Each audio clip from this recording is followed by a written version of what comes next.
राम राम दोस्तों और मेरी माताएं बहनें, आशा है कि आपके ऊपर बाबा नीम करोली जी की अपार कृपा होगी। आपके घर परिवार में सभी कुशल मंगल हो, यही मैं प्रार्थना करता हूँ बाबा नीम करोली जी से।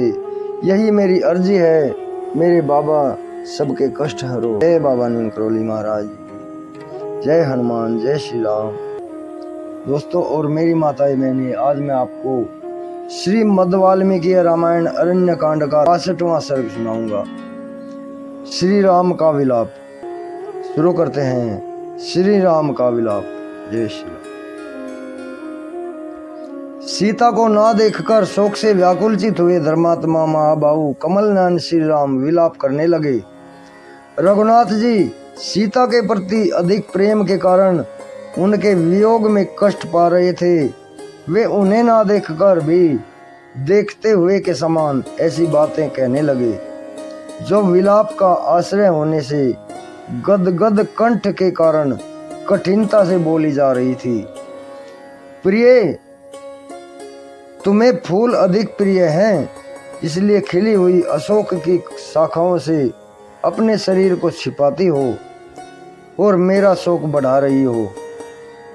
देवी, मैं केले के तनों के तुल्य और कदली दल से ही छिपे हुए तुम्हारे दोनों उर्वों को देख रहा हूँ। तुम उन्हें छिपा नहीं सकती। भद्रे देवी, तुम हंसती हुई कनेर पुष्पों की वाटिका का सेवन करती हो। बंद करो इस प्रयास को, इससे मुझे बड़ा कष्ट हो रहा है। विशेषकर आश्रम के स्थान में यह हास प्रयास अच्छा नहीं बताया जाता है। प्रिय, मैं जानता हूँ तुम्हारा स्वभाव प्रयास प्रिय है।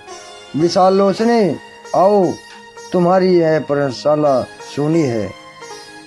फिर भ्रम दूर होने पर वे सुमित्रा कुमार से बोले, लक्ष्मण, अब तो भली भांति स्पष्ट हो गया है कि राक्षसों ने सीता को खा लिया है अथवा हर लिया, क्योंकि मैं विलाप कर रहा हूँ और वह मेरे पास नहीं आ रही है। लक्ष्मण, ये जो मृग समूह, ये भी अपने नेत्रों में आंसू भरकर मानो मुझसे यही कह रहे हैं कि देवी सीता को निशाचर खा गए। हाँ मेरी आर्ये, तुम कहाँ चली गई? हाँ साध्वी, हाँ वरवरणी, तुम कहाँ गई हो? हाँ देवी, आज केकई सफल मनोरथ हो गई। सीता के साथ अयोध्या से निकला था। यदि सीता के बिना वहां जाऊंगा तो अपने सोने अंतपुर में कैसे प्रवेश करूंगा? सारा संसार मुझे पराक्रमहीन और निर्दय कहेगा। सीता के अपहरण से मेरी कायरता ही प्रकाश में आएगी। जब वनवास से लौटने पर मिथिला नरेश जनकपुरी मुझसे कुशल पूछने आएंगे, उस समय मैं कैसे उनकी ओर देख सकूंगा? मुझे सीता से रहित देख विदेहराज जनक अपनी पुत्री के विनाश से संतप्त होकर निश्चय ही मूर्छित हो जाएंगे। अथवा अब मैं भरत द्वारा पालित अयोध्यापुरी को नहीं जाऊंगा। जानकी के बिना मुझे स्वर्ग भी सोना ही जान पड़ेगा। इसलिए अब तुम मुझे वन में ही छोड़कर सुंदर अयोध्यापुरी को लौट जाओ। लक्ष्मण, मैं तो अब सीता के बिना किसी तरह जीवित नहीं रह सकता। भरत का गाढ़ा आलिंगन करके तुम उनसे मेरा संदेश कहना। केकई नंदन, तुम सारी पृथ्वी का पालन करो, इसके लिए राम ने तुम्हें आज्ञा दे दी है।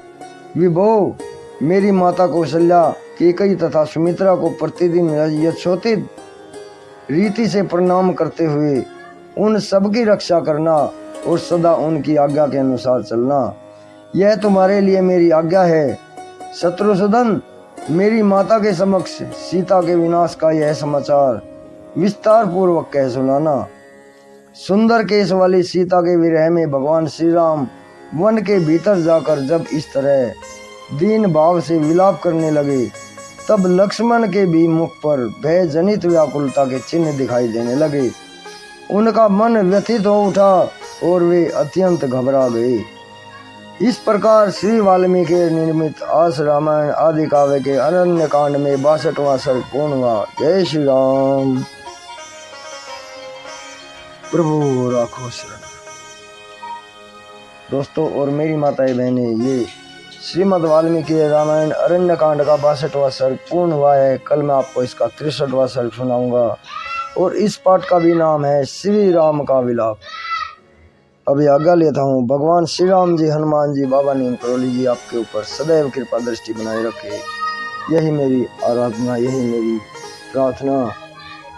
दोस्तों और मेरी माताएं बहनें, अखंड ज्योत लगाई है 21 दिन के लिए। आप सभी के लिए प्रार्थना, सभी सहयोग करें और चैनल से जुड़े रहें, सभी के संकट दूर करने के लिए। जय बाबा नीम करोली महाराज।